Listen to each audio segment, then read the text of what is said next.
इफ्तिखार साहब, मुल्तान सियासी और इंतज़ामी तौर पे किसके पास है? आपको पता है कि यहाँ इस वक्त पाकिस्तान पीपल्स पार्टी भी बड़ी फरीक है और मुस्लिम नवाज़ भी है। मुस्लिम नवाज़ अपनी मुल्तान में अपनी सियासी ताकत को खोना नहीं चाहती, वैसे वो खो चुकी है, जबकि उसके मुकाबले में नए सिरे से ताकत ली है वापस, सियासी ताकत पीपल्स पार्टी ने, गिलानी फैमिली ने। लेकिन सब कुछ ठीक चल रहा है यहाँ पे, आपको क्या लगता है? मुझे लगता है कि नहीं, अभी इंतज़ामी तौर पे टेक ओवर करने का या ज़्यादा हिस्सा लेने का शौक़ और कोशिश गिलानी फैमिली की भी है, यानी पाकिस्तान पीपल्स पार्टी की, और मुस्लिम नवाज़ की, मरीम नवाज़ साहबा की भी है, और सलमान नईम साहब की भी है। आपको क्या लगता है? नहीं, और सलमान नईम या मरीम नवाज़ में तो एक ही बात है, मतलब मुस्लिम लीग का वो MP है। लेकिन दूसरी बात थोड़ा से मैं आपको थोड़ा वजाहत कर दूँ, ये सिर्फ मसला अतल मुल्तान का नहीं है, ये तकरीबन लाहौर के अलावा शायद पूरे पंजाब का है। इस बार कहीं भी कोई पार्लियामेंटेरियन उस तरह मजबूत नहीं है कि उसके कहने पे कोई अफसरान चेंज हो जाए, या मतलब है उसकी ख्वाहिश के मुताबिक बंदे ट्रांसफर पोस्ट हुए, ऐसा नहीं हो रहा। आपको पता है जरूर करें, 1997 से लेकर अब तक मुस्लिम लीग नवाज़ जब भी हुकूमत में आई है, तो वहाँ आपको लगता है कि कभी भी MP MNAs की वैल्यू रही है? बस बहुत कम रही है, थोड़ी रही है। मसलन जिस तरह शहबाज शरीफ के दौर में गवर्नेंस थी ना, चले एक बात तो थी ना, बेशक वैल्यू ना रहे, लेकिन शहबाज शरीफ के दौर में आप एक चीज़ माने, उसके दौर में ना तो झूठा पर्चा होता था, ये ज़हन में रखें, और अफसरान कहीं ना कहीं अकाउंटेबल थे। अब अकाउंटेबल कोई नहीं, जिस तरह मतलब एक लूट मार का बाजार गर्म है, मतलब पार्लियामेंटेरियन की एक जिम्मेदारी है ना कि वो अपने ज़िले की बात जाके CM को बताएं या ऊपर बताएं कि वहाँ पर क्या हो रहा है, तो उस पे चले। मैं कहता हूँ उस पर अमल ना करें, उनकी बात ना माने, उस पर एक इंक्वायरी तो ज़रूर करें ना, देखिए तो सही कि अगर एक बंदा MP है या MNA है या वोट लेके आया है, ज़ाहिर बात है अवाम की नुमाइंदगी करता है, ये क्यों गलत कह रहा होगा? सारे लोग तो गलत नहीं हो सकते, सारे MNA MP जो आप कह रहे हैं वैल्यू नहीं होती, ये बहुत बुरी बात है। सारे MNA MP गलत नहीं हो सकते, बिल्कुल हाँ गलत होते भी है। सुने, MNA MP की ख्वाहिश रहती है कि SHO भी उनके मर्जी का लगे, पटवारी भी उनका मर्जी का लगे, ये होना नहीं चाहिए। लेकिन ये है कि MNA MP की जिम्मेदारी ये भी ज़रूर है कि अगर उनके ज़िले में या उनके हल्के में लूट मार चल रही है, दिन दिहाड़े डाके मारे अफसरान, तो वो CM को जाके बताएं और CM उस पर एक्शन ले। शहबाज शरीफ के दौर में कम से कम ये होता था। एक बात की दूसरी, आपने एक बात की कि जी अफसरान के बारे में जाकर बताएं MP MNAs। अच्छा, लेकिन जो अफसरान हैं वो भी तो MP MNAs की गलत चीज़ों के बारे में, और जो उनकी बहुत ज़्यादा ख्वाहिशात हैं, तो उनके बारे में वो भी तो बताते होंगे, जरूर बताया। देखिए, एक कोई भी MNA MP अगर किसी सरकारी अफसर से गलत काम कराता है ना, उसके दो तरीके हो सकते हैं। हाँ। या तो वो सरकारी अफसर उससे मिल के अपना भी कोई मफाद ले रहा होता है, अगर मफाद नहीं लेता तो वो जरूर बताता है CM को। बिल्कुल ठीक। देखिए, यहाँ नसीम सादिक साहब थे, DC थे, मुस्लिम लीग की हुकूमत थी, मुस्लिम लीग के किसी MNA MP की हिम्मत नहीं थी कि वो उससे गलत काम कराते, क्योंकि वो एक मतलब गलत जी शहबाज। हाँ, अब मसला ये जो हम बात आज कर रहे हैं, अभी मरीम नवाज की आपसे कोई नहीं, आपके पास कोशिश कर रही है, लेकिन मैं समझता हूँ अभी तक उनको वो रिजल्ट नहीं मिल रहा है जो कि मिलने चाहिए। वो इंप्रेशन ही अब वो कोशिश कर रही है, आप सुने, अब खाने वाले में DC और DPO को वहाँ के सियासतदानों ने तब्दील कराया ना, तो तब्दील तो वो हो गए मतलब सबके कहने पे, लेकिन उन्होंने मरियम साहबा ने उनके कहने पे लगाए नहीं, लगाए उन्हें अपनी मर्जी के बंदे हैं। अब मुल्तान में भी डिप्टी कमिश्नर लगे हैं, आपको पता है अभी इलेक्शन के बाद, तो ये किसी सियासी सिफारिश में ना वो गिलानी साहब के कहने पे लगे, ना वो सलमान नईम साहब के कहने पे लगे हैं। ठीक है, अब यहाँ पर मसला क्या है, जो गिलानी साहब बार बार कह भी रहे हैं, आपको पता है कि हमें पंजाब में स्पेस चाहिए, क्योंकि जाहिर बात है वो बड़ी मुश्किल उन्होंने मुल्तान में मैंडेट लिया है और भारत मैंडेट लिया है, नून लीग से ज्यादा उन्होंने सीटें निकाली हैं, तो जाहिर बात है लोगों को उन पे बड़ी तवक्कुआत है। और दूसरा ये है कि जिस तरह उनके साथ आगे पीछे प्रोटोकॉल स्क्वाड चलते हैं, जाहिर बात है वो चेयरमैन सेनेट है, चेयरमैन सेनेट का एक ब्लू बुक के तहत एक प्रोटोकॉल है, वो तो मिलना ही मिलना है, रियासत ने देना है। फिर कभी कभी वो कई मकाम सदर बन के आते हैं, तो सदर पाकिस्तान का प्रोटोकॉल, फिर आपको पता है वो चीफ एग्जीक्यूटिव है पाकिस्तान के, तो उससे यहाँ के जो लोग हैं और ख़ास तौर पर गिलानी ख़ानदान के वोटर्स हैं, उनकी उम्मीदें तो ज़्यादा वाबस्ता हो जाती हैं, इसलिए वो। लेकिन वहाँ पे प्रॉब्लम ये है कि जो पंजाब हुकूमत है उनके महकमे ज़्यादा हैं और वफाक के महकमे बड़े कम हैं। ठीक, अब इन्होंने बीच में जब बजट में इनका आपस में इख्तलाफ हुआ था, तो इसी बात पे था, फिर कमेटी बनी, उसमें इन्होंने 3 ज़िले मांगे, जिसमें मुल्तान था, मुजफ्फरगढ़ और रहीम यार। साउथ पंजाब में यहाँ पीपल्स पार्टी का असर है, तो अभी तक उस पर भी अमल नहीं हुआ। इस वक्त तक तो गिलानी ख़ानदान के कहने पर मैं नहीं समझता कि भाई हुकूमत जो है वो कोई काम कर रही है। ठीक है, आपके तो नहीं कह रही, मेरी ज़ाती राय है। अच्छा, आप जो गिलानी साहब कोशिश कर रहे हैं भाई उनको कोई इतने अख्तियारात मिले, डिप्टी कमिश्नर या CPO उनकी मर्जी का लग जाए।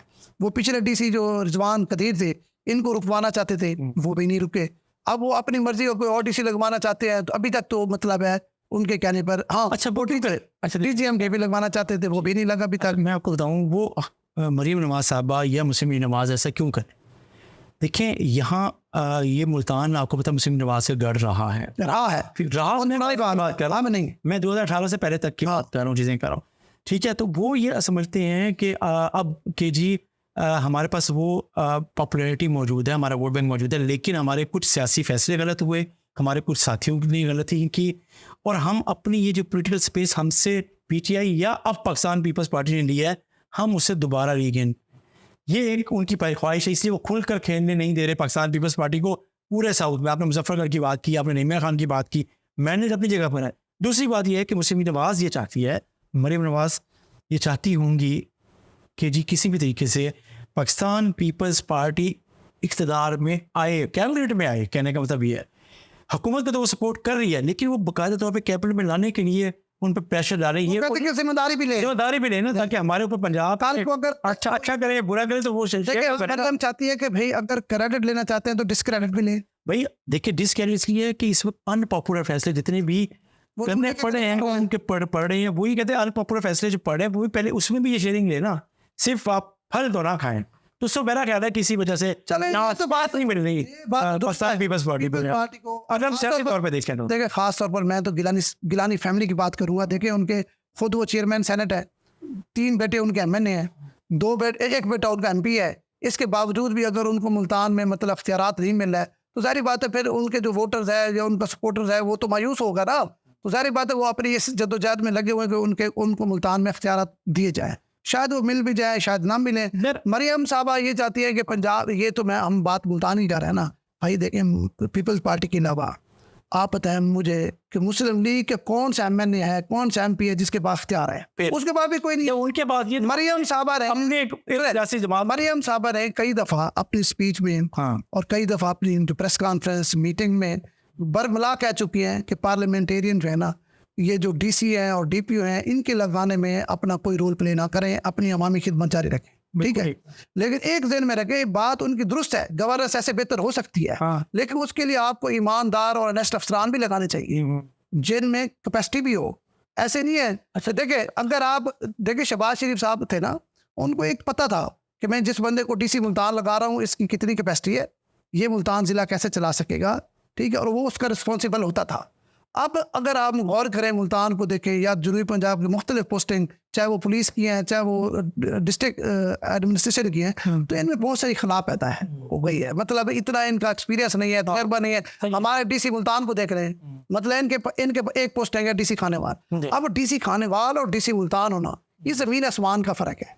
मुल्तान 40 लाख की आबादी का शहर है, जनूबी पंजाब का हेडक्वार्टर है, ये बड़ी फास्ट पिच है। या तो वो बंदा चाहिए जो बिल्कुल 24 घंटे मुतहरक रहे, ठीक है, ये ईमानदार है, डीसी अच्छा है, ऑनेस्ट भी है, लेकिन मैं नहीं समझता कि ये मुल्तान लेवल का मतलब इसका पास जहाँ पे आपकी मुखालिफ हुकूमत की मुखालिफ सियासी जमात कैंडिडेट हो, वहाँ चीजें किस तरह उसने मैनेज कर रहा है। अच्छा, इसी तरह अगर पुलिस में हम देखें, पुलिस का भी यही सूरत हाल है। अगर हम इतने पूरे एतमाद ना हो कि हम फॉर्म 45 फॉर्म 47 हमारी कंट्रोवर्सी इस जगह पर हमारा एतमाद वो ना हो, फिर हम में से जो पॉलिटिशियंस हैं, जो मुर्तखिब लोग हैं, उनका पॉलिटिकल करैक्टर और अपना बिजनेस और उनका अपना जो सियासी किरदार है और जिसमें उनकी के ऊपर कोई एलिगेशंस ना हो, वो भी तो कम लोग हैं ना। मसला ये होता है कि जब आप करैक्टर वाइज मजबूत हों, फाइनेंशियल करप्ट ना हो, मॉरली करप्ट ना हो, तीसरा ये है कि आपके पास पूरी पब्लिक सपोर्ट हो और आपके कुछ ज़ाती मफादात भी ना हो, तब आपसे बात आपके मने की माने भी आएंगे। मेरी बात सुन, आप ये गिला हम सारे आप हम मिल के सियासतदानों को तो करते हैं, लेकिन सियासतदान कहीं ना कहीं फिर भी कहीं ना कहीं डर जाता है, रुक जाता है कि शर्मिंदगी, बदनामी या कुछ न कुछ कहीं ना कहीं उसके ऊपर चेक एंड बैलेंस होता है पब्लिक का। ये जो ब्यूरोक्रेट आते हैं, जो दूर दराज से आते हैं, मुल्तान में 6 महीने 8 महीने लगाया, राज के दिहाड़े ले गए और फिर चले गए, इनको पूछने वाला कोई है? इनको भी तो कोई पूछने वाला नहीं। पूछने वाला आप देखिए इस वक्त मेरी बात सुन लें, इस वक्त मैं समझता हूँ सुन लें, पूछने वाले मेरी पूरी बात करने दें। चीफ मिनिस्टर पंजाब इस वक्त आप अगर देखें, चीफ मिनिस्टर पंजाब का इतना रोल इस वक्त नहीं है जितना आईजी पंजाब और चीफ सेक्रेटरी का है। वो अपनी मनमानी अपनी मर्जी के बंदे लगा रहे हैं, ठीक है ना। अच्छा, अब चीफ सेक्रेटरी या आईजी को चाहिए कम से कम वो अवामी नुमाइंदों को लूप में जरूर लें। अच्छा, महीने बाद, हफ्ते बाद ना, महीने बाद उनसे पूछ ले कि हमारे अफसर जो लगे हैं उनकी क्या सूरत हाल है, उनकी बात देखें, उनको कोई इन्वेस्टिगेशन।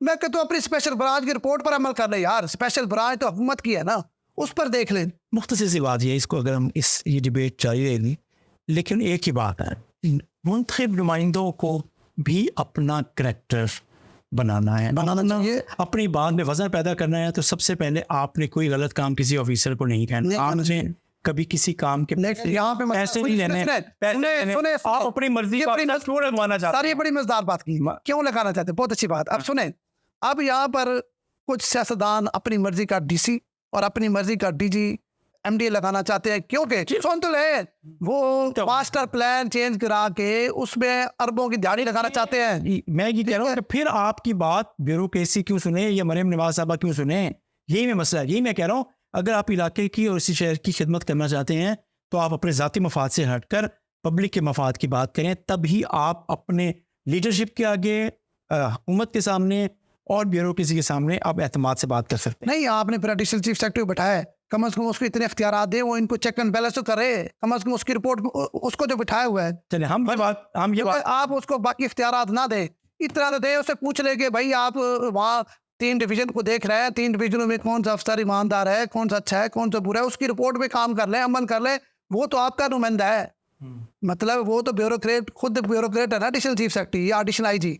एडिशनल आईजी और एडिशनल चीफ सेक्रेटरी को बिठाने का मतलब तो यही था ना कि यहाँ जो करप्ट लोग हैं या जो नाअहल है या सुस्त लोग हैं, उनको एक्टिव करना और करप्शन पे ऊपर नजर रखना। मैं आपको एक बात आखिरी कहूँ, हमारी जो पॉलिटिकल लीडरशिप है, इवन सूबे की है, अगर वो ये समझती है कि पुलिस और इंतज़ामिया या ब्यूरोक्रेसी सिर्फ चीफ सेक्रेटरी या आईजी पंजाब ने देखनी है तो ठीक है, मैंने अपने मिनिस्ट्रीज़ को देखना है, अपने मिनिस्टर्स को देखना है और अवामी कामों को देखना है, तो ये नहीं होने वाला।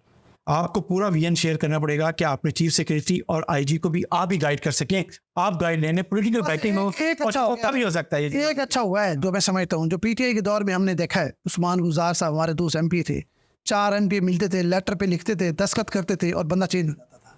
ठीक है, आप ये चाहते हैं? नहीं, आप ये चाहते हैं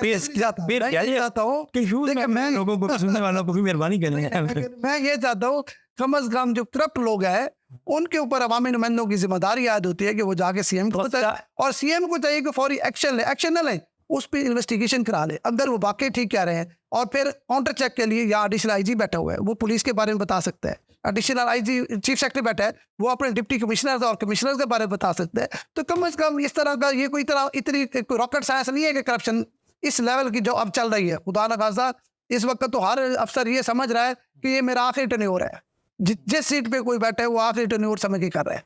आप देखिए लोगों से हम बार बार बात ये कर रहे हैं कि मुंतखब अवामी नुमाइंदों के पास इख्तियार होना चाहिए, उनके एतमाद होना चाहिए, उनकी बात में वजन होना चाहिए, लेकिन जुमला ये है कि मुंतखब अवामी नुमाइंदे अगर बाएतमाद होंगे और उनके दामन पे कोई दाग नहीं होगा, उनके इंटरेस्ट ज़ाती नहीं होंगे, तब उनकी बात सुनी जाएगी।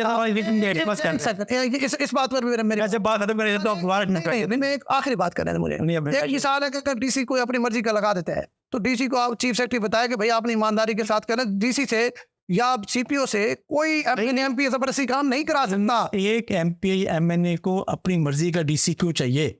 भाई मेरी बात समझे, मैं ये आपको कोई एक रेपुटेशन तो मरियम नवाज ने क्या दिया कि आपकी मर्जी का नहीं लगे, बस खत्म। आप 3 नाम देंगे, अगर आप किसी मुतमईन नहीं है तो उसके बारे में चीफ एग्जीक्यूटिव को सूबे की आगाह कर दे, बस क्या हो सकता है। मेरी बात सुने, जितने बिजली के बिल हैं और जितनी महंगाई का इस वक्त तूफान है ना, अगर अवाम को सिर्फ इन दफ्तरों से लूटने से हुकूमत बचा देना, तो मैं कहता हूँ ये भी एक खुशगवार हवा का झोंका साबित हो सकता है। अल्लाह करे ऐसे ही हो।